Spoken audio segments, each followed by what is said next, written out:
Vamos então começar o quarto capítulo. Ninguém pode ver o reino de Deus se não nascer de novo.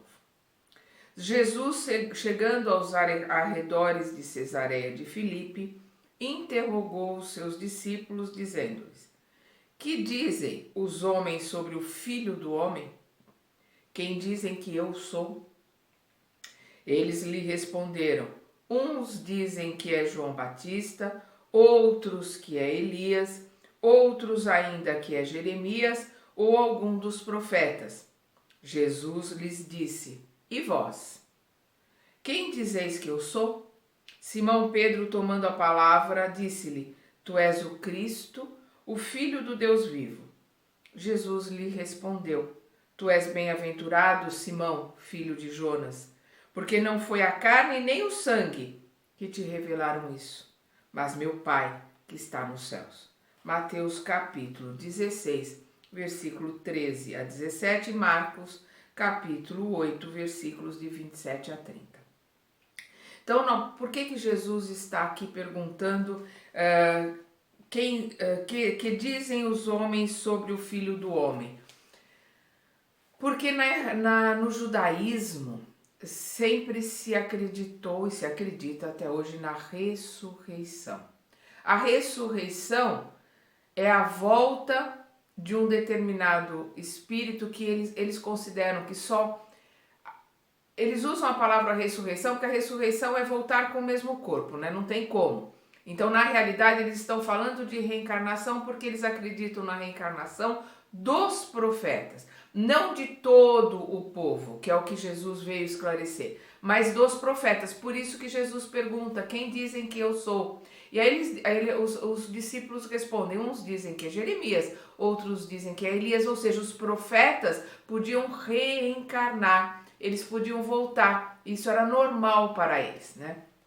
Por isso que eles colocam aqui. E aí ele fala sobre o Filho do Homem, porque Jesus o tempo todo se coloca como iguais a todos nós, reencarnados na terra, filho de um homem, filho de uma mulher, carne, um espírito que densificou a sua energia, baixou o máximo que ele conseguiu a sua energia para poder encarnar na terra e ser o exemplo de como nós devemos viver na terra, de como nós devemos proceder. Porque ele é um espírito crístico, ou seja, um patamar. Quando a terra foi formada, ele já era um Cristo, ele já formou a terra, ele é o governador da terra. Então, ele se formou em planetas que não existem mais. Ele passou por todos os estágios que nós estamos passando. Por isso que ele coloca que ele é o Filho do Homem. Ele veio para mostrar a todos nós, nascidos de carne e espíritos em evolução, exatamente como ele veio, que todos nós podemos chegar aonde ele chegou e como ele mesmo colocou, e fazer ainda mais do que ele fez. Porque nós podemos continuar como ele continuou, não parou na esfera crística, ele continuou o seu trabalho, o seu estudo, e nós também chegaremos a ser Cristos e continuaremos o nosso trabalho, o nosso estudo.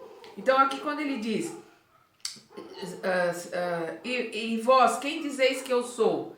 Aí Simão Pedro coloca: Tu és o Cristo, filho do Deus vivo. Jesus lhe respondeu: Tu és bem-aventurado, Simão, Bar-Jonas, né? Bar quer dizer filho, filho de Jonas, porque não foi a carne nem o sangue que te revelaram isso, mas meu Pai que está nos céus. Ou seja, você não tirou esta conclusão de que eu sou um espírito elevado, perdão, né? Que eu sou o Messias, aquele que veio trazer a mensagem, né, do Pai, a mensagem celeste. Você não tirou isso pelo povo ou pelas palavras, você tirou isso pela intuição. Por isso que ele coloca aqui: porque não foi nem a carne nem o sangue que te revelaram isso.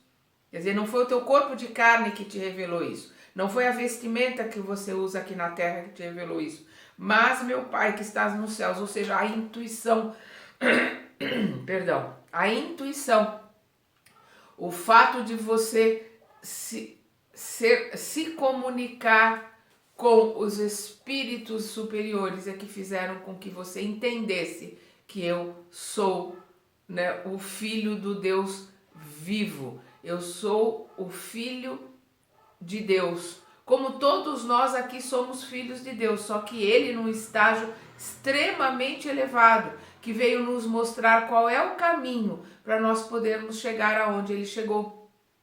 E continuando, o tetrarca Herodes, porém, ouviu falar de tudo o que Jesus fazia, e seu espírito estava em suspenso, porque uns diziam que João tinha ressuscitado dos mortos. E aí sim, aí ele fala de ele pensa em ressurreição, porque ele mandou cortar a cabeça de João Batista. Ele estava preocupado que João Batista tivesse fosse ressurrecto, que ele tivesse voltado do mundo dos mortos, né? Que é uma das coisas que eles acreditavam que os profetas podiam fazer. Outros que Elias tinha reaparecido, e outros ainda que um dos antigos profetas tinha ressuscitado. Então Herodes disse: eu mandei cortar a cabeça de João, mas quem é esse de quem ouço dizer tão grandes coisas? Porque na religião hebraica, o judaísmo colocava que os profetas podiam ressuscitar, se levantar dos mortos. Hoje a gente entende que não existe a ressurreição, porque o corpo que já foi deteriorado não pode voltar. O que nós vemos e que o Cristo está nos explicando é o estudo e o aprendizado através da reencarnação. Nós nos aprimorarmos e nós somos herdeiros de nós mesmos. Então a gente reencarna, trazendo tudo aquilo de bom que já aprendeu para continuar aprendendo e trazendo aquilo de mal também que nós mantivemos conosco para podermos nos aprimorar e nos limparmos. Após a transfiguração, vamos lembrar que a transfiguração foi quando os discípulos viram Jesus conversando com Elias e com Moisés. Então eles viram o espírito de Elias, o espírito de Moisés e Jesus ali conversando. Então após essa transfiguração, né, quando eles viram os dois profetas ali conversando com Jesus, seus discípulos interrogaram-no e lhe disseram: por que os escribas dizem que é preciso que Elias venha primeiro? Jesus lhes respondeu: é verdade que Elias deve vir e resplandecer todas as coisas, porque nas Escrituras está que antes do Messias, o Elias viria para abrir o caminho para o Messias, né? Mas eu vos declaro que Elias já veio. Por quê? Porque João Batista era a reencarnação de Elias. E Elias veio, como João Batista, realmente para abrir o caminho para os ensinamentos de Jesus. Então ele diz: é verdade que Elias deve vir e restabelecer todas as coisas, mas eu vos declaro que Elias já veio e não o conheceram e o trataram como quiseram. Assim também farão sofrer o Filho do Homem, porque as profecias dizem, né, colocavam que o Messias, ele seria o Cordeiro de Deus, ele seria dado em holocausto, em sacrifício.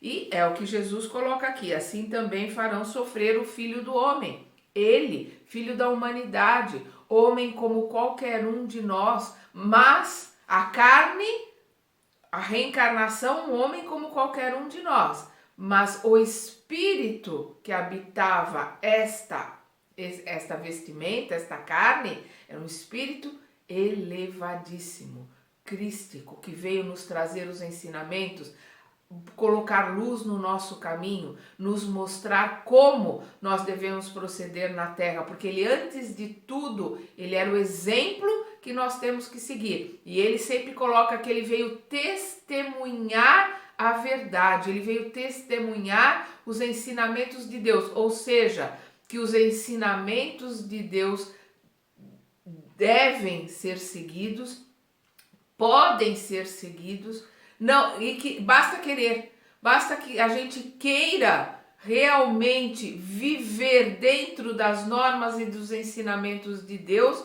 que nós podemos fazê-lo, porque os ensinamentos judaicos colocavam uma separação muito grande entre o homem, né, o Filho do Homem, o homem encarnado e Deus, né? E só alguns sacerdotes é que podiam entrar em comunicação com Deus e trazer essa comunicação para o judeu, como foi o caso de Moisés, que ele entrou em comunicação com Deus, trouxe os ensinamentos de Deus para o povo. Então eles sempre colocaram como um intermediário. Jesus coloca que não, que todos nós podemos falar com Deus, nosso Pai.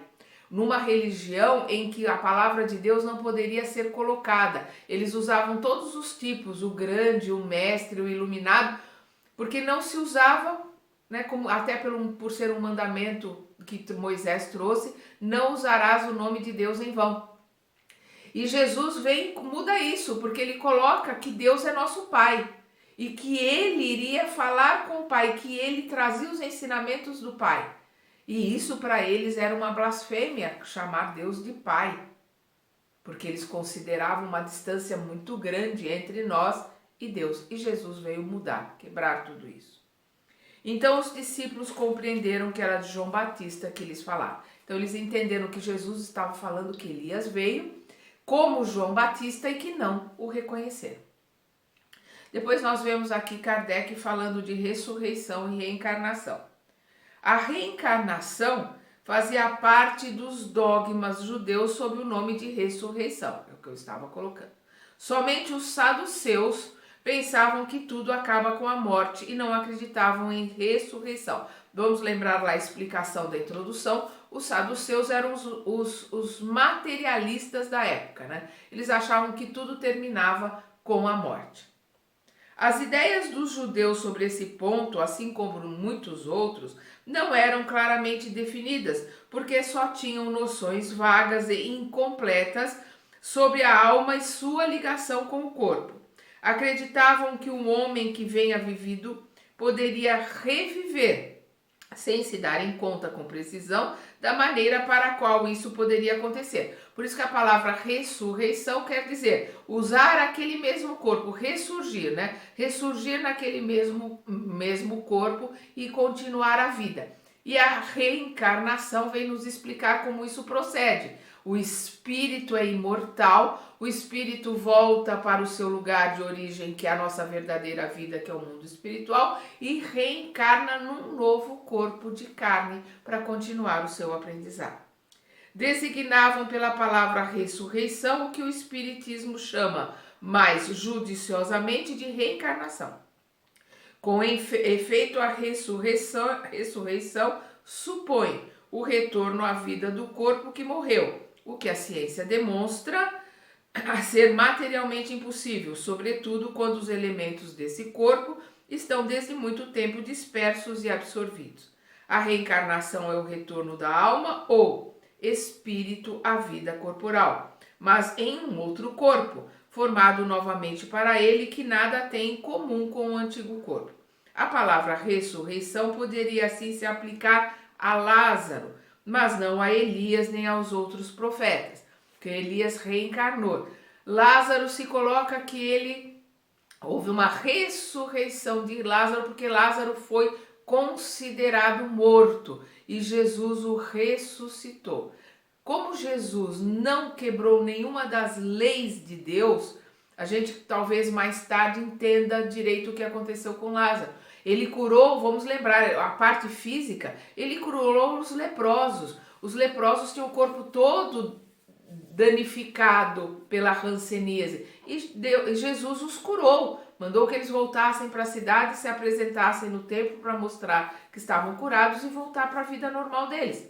E vamos lembrar que só um voltou para agradecer a Jesus e os outros 9, depois de algum tempo, voltaram a ter a hanseníase, voltaram a ser leprosos, porque eles voltaram a pensar, a sentir tudo como eles faziam antes, como Jesus colocava, vai e não peques mais, ou seja, mude a sua vida, porque se você não mudar a sua vida, a doença vai voltar, porque a doença é consequência de pensamentos, sentimentos, palavras, né, de modo de vida. Então aqui a ressurreição podia sim ser aplicada a Lázaro, porque Lázaro foi considerado morto, mas não a Elias nem aos outros profetas, porque Elias reencarnou como João Batista. Se, portanto, segundo sua crença, João Batista era Elias, o corpo de João não podia ser o de Elias, já que João fora visto em criança e seu pai e sua mãe eram conhecidos. João podia ser Elias reencarnado, mas não ressuscitado.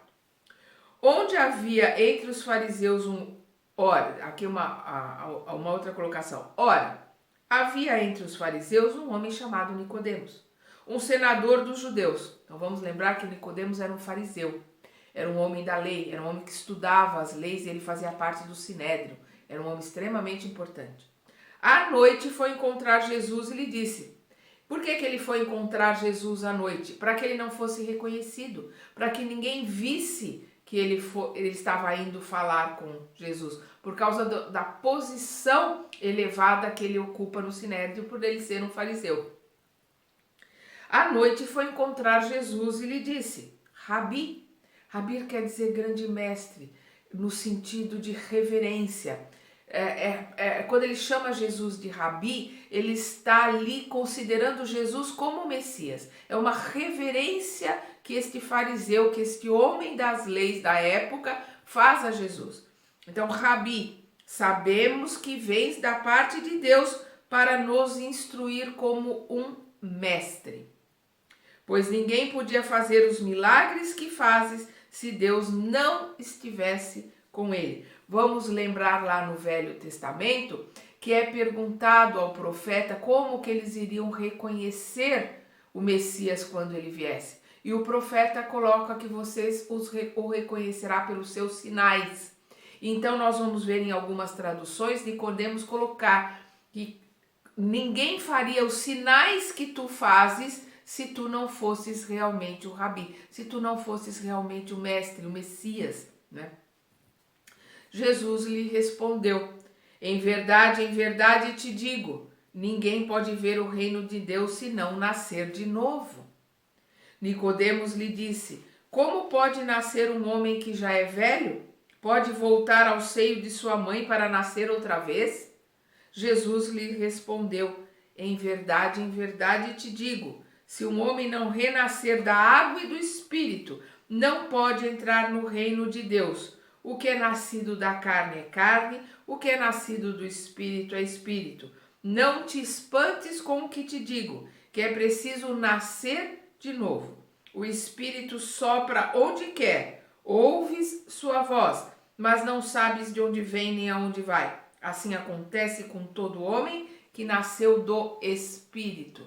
Então nós vemos aqui quando Jesus diz que se o homem não renascer da água e do Espírito, não pode entrar no reino de Deus. O que ele está dizendo? A água é o símbolo da vida, é o símbolo da criação de Deus. Então, se não nascer da água e do Espírito, não pode entrar no reino de Deus. Se ele não nascer de novo. E aí nós vamos ter várias interpretações, tanto aquela que o espírito vem, né, do plano espiritual, a carne vem do homem e da mulher. Então, a carne tem a herança hereditária e o espírito tem a herança que nós temos de nós mesmos. Cada um de nós é herdeiro de si mesmo, né, e se mantém aprimorando a cada encarnação, se melhorando a cada encarnação. E o corpo de carne também vem se aprimorando a cada encarnação. Hoje o nosso corpo não se compara com o sapiens sapiens do começo das nossas encarnações. É um outro corpo, é uma outra massa cefálica, é outra mandíbula, tudo vai se aprimorando de geração em geração. Tudo vai num crescendo, vai num aprimoramento. Tanto o corpo físico, mas principalmente o espírito.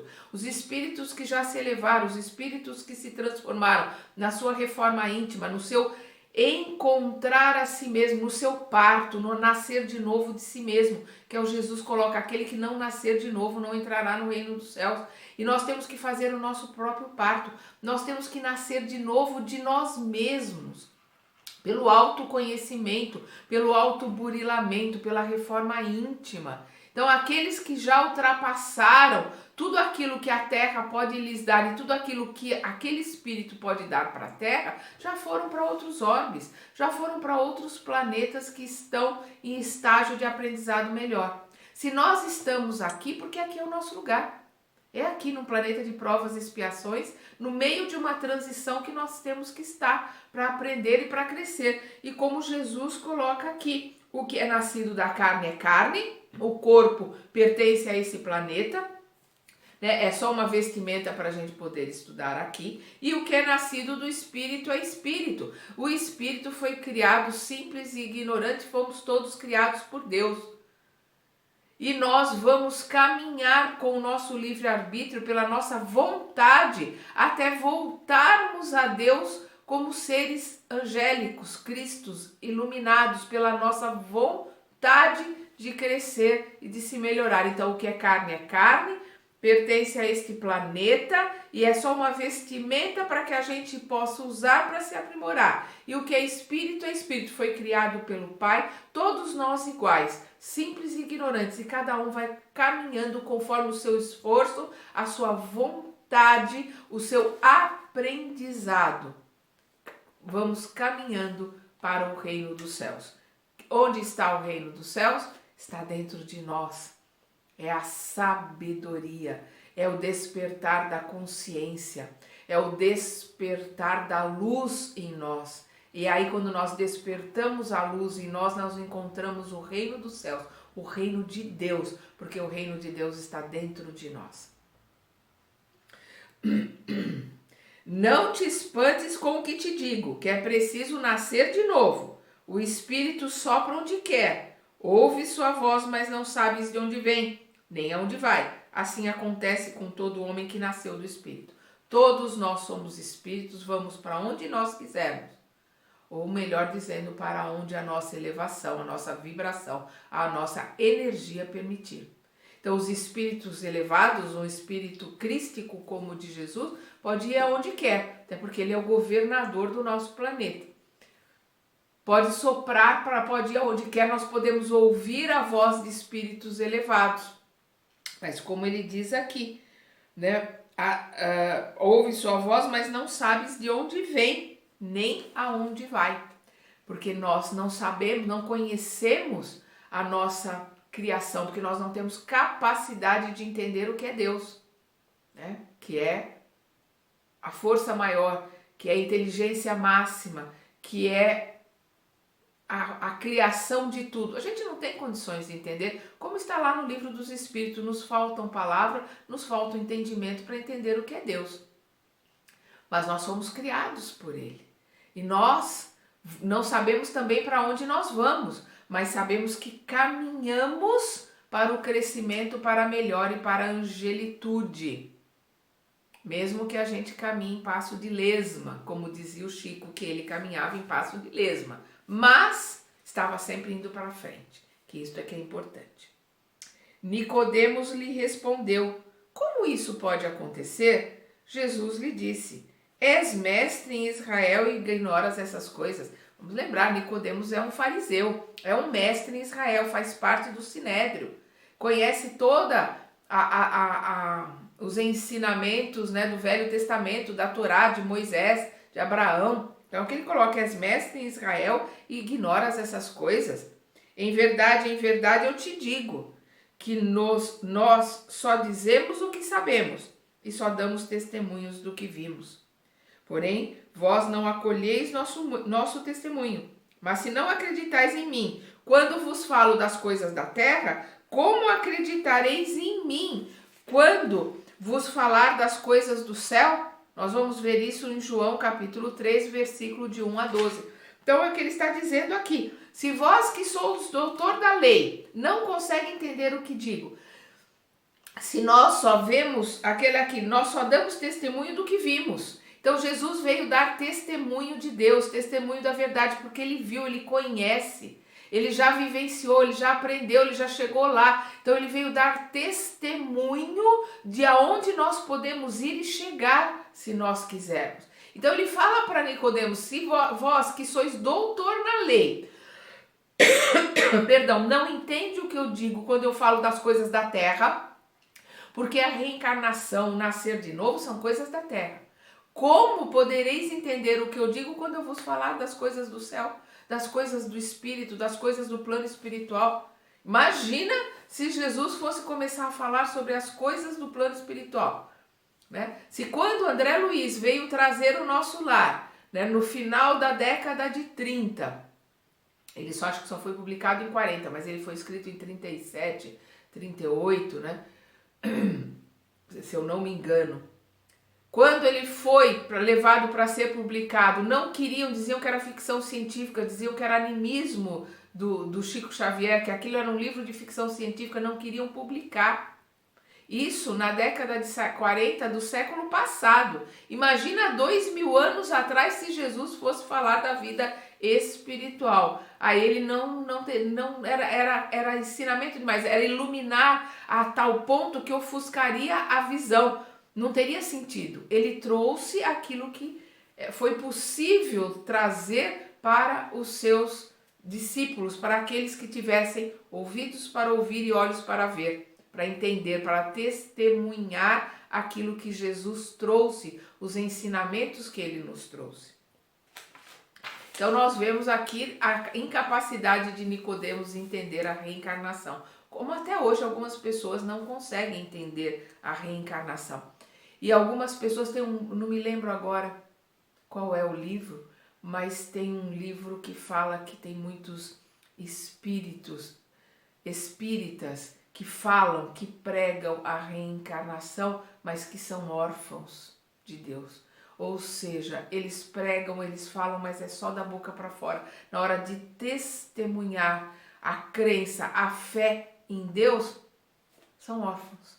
Não se sentem filhos de Deus, porque na realidade todo conhecimento é intelectual, não é vivenciado. Dentro deles existe a dúvida real da reencarnação. E a gente vê isso quando a gente vê um espírita educando o seu filho, porque aquele que realmente acredita na reencarnação, ele olha para o seu filho como um irmão, como um espírito que Deus nos colocou nos braços com a responsabilidade de educarmos, a responsabilidade de, desde a tenra idade, descobrirmos quais são as suas tendências para podermos ajudá-lo a se modificar desde a infância.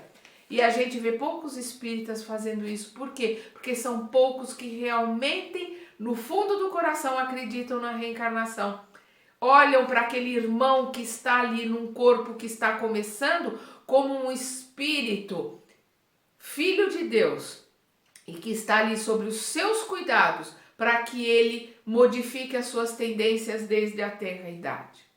Nós precisamos sair do intelectual, porque entender a reencarnação intelectualmente hoje em dia é muito mais fácil do que para Nicodemos há 2000 anos atrás. Mas vivenciá-la no dia a dia, colocar todos esses ensinamentos em prática, ainda para nós hoje é tão difícil quanto era para os discípulos de Jesus há 2000 anos atrás, porque nós não mudamos nada, ou se mudamos, mudamos pouquíssima coisa.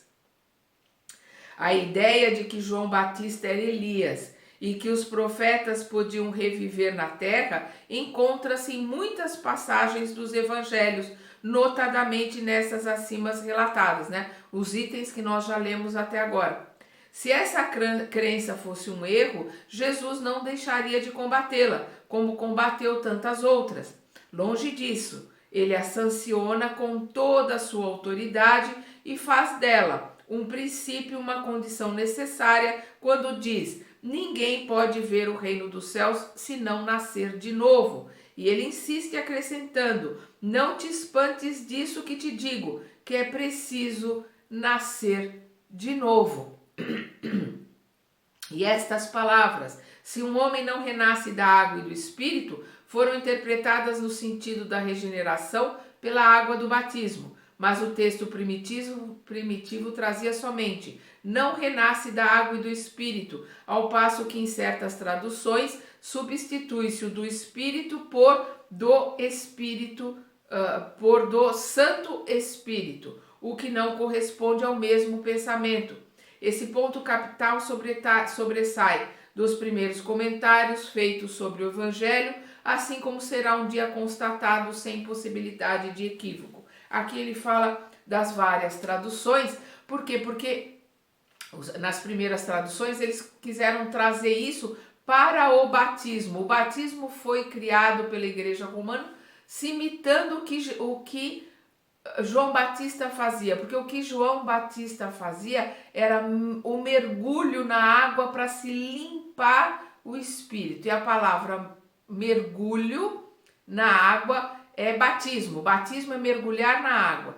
Aí se usou essa palavra com outra conotação para a Igreja Católica, né, para o católico romano.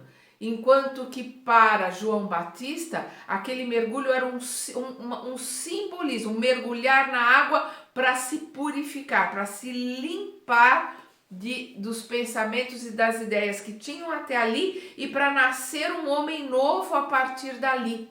Por isso que Jesus vai ser batizado por João Batista, ou seja, ele vai mergulhar na água para sair um homem novo, para ressurgir um homem novo quando ele começa a pregar. E aí João Batista coloca que ele tinha que se apagar, ou seja, ele tinha que se afastar, porque o homem novo, porque Jesus ali purificado pela água, que é um simbolismo, porque Jesus é um espírito purificado, é um espírito crístico, ele a partir daquele momento ia começar a profetizar, ia começar a pregar os seus ensinamentos. Então, João Batista já tinha terminado a sua missão, por isso que João Batista coloca que ele vai se afastar.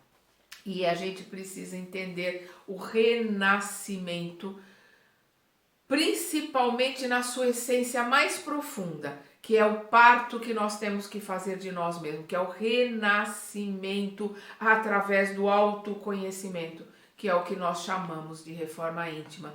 E é o que Jesus deixa bem claro quando ele coloca o vigiar e orar. Vigiarmos nossos pensamentos e orarmos quando eles saírem da linha.